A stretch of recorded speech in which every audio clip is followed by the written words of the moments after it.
ഇനിയിപ്പോൾ ഈ പറയുന്ന അടുത്ത കേസ് ബിനിൽ പറഞ്ഞതുപോലെയാണെങ്കിൽ അടുത്ത ദിവസത്തേക്ക് വെക്കുകയാണെങ്കിൽ ഏതൊക്കെ കക്ഷികൾ ഈ സർക്കാർ അഭിഭാഷകനാണ് അല്ലെങ്കിൽ ഇതുമായിട്ട് ബന്ധപ്പെട്ട് മറുപടി പറയേണ്ടത്? മാത്രമല്ല, ഒരു ഡിജിറ്റൽ പ്രൊട്ടക്ഷൻ ആക്ട് നമ്മുടെ നാട്ടിലുള്ള ഒരു രാജ്യമാണ്.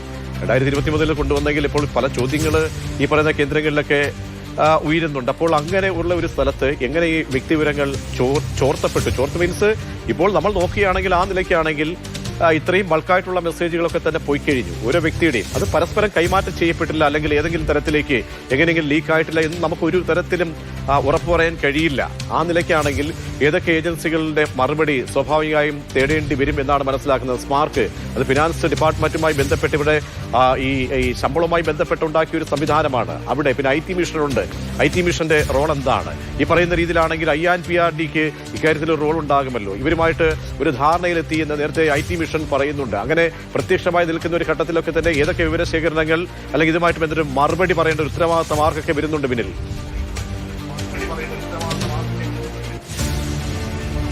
പ്രതീക്ഷ, ഇക്കാര്യത്തിൽ മറുപടി പറയേണ്ടി വരിക ധനകാര്യ വകുപ്പ് തന്നെയാണ്. കാര്യം ധനകാര്യ വകുപ്പാണ് ഇതിൽ പ്രധാനപ്പെട്ട എതിർകക്ഷിയായി ഇപ്പോൾ ഈ ഹർജിക്കാർ തന്നെ ചൂണ്ടിക്കാണിച്ചിരിക്കുന്നത്. മറ്റൊന്ന് മുഖ്യമന്ത്രിയാണ്. മുഖ്യമന്ത്രി പിണറായി വിജയനെ നേരിട്ട് ഈ കേസിലെ എതിർകക്ഷിയാക്കി ഈ ഹർജിക്കാർ മാറ്റിയിട്ടുണ്ട്. 5ാമത്തെ എതിർകക്ഷി മുഖ്യമന്ത്രി പിണറായി വിജയൻ തന്നെയാണ്. കാരണം അദ്ദേഹത്തിന്റെ പേരിലാണ് ഈ മെസ്സേജുകൾ ജീവനക്കാർക്ക് പോയിരിക്കുന്നത്.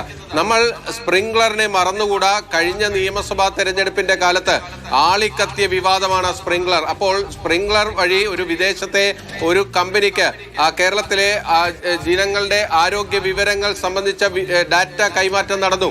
അതൊരു ഡാറ്റ ചോർച്ച ആരോപണമായി സർക്കാരിന് മേൽ വന്നിരുന്നതാണ്. അവിടെ സർക്കാർ ഒരു നാരോ എസ്കേപ്പാണ് നടത്തിയത്. കഴിഞ്ഞ മാസമാണ് അത് സംബന്ധിച്ച വിധി ഹൈക്കോടതിയിൽ നിന്ന് വന്നത്.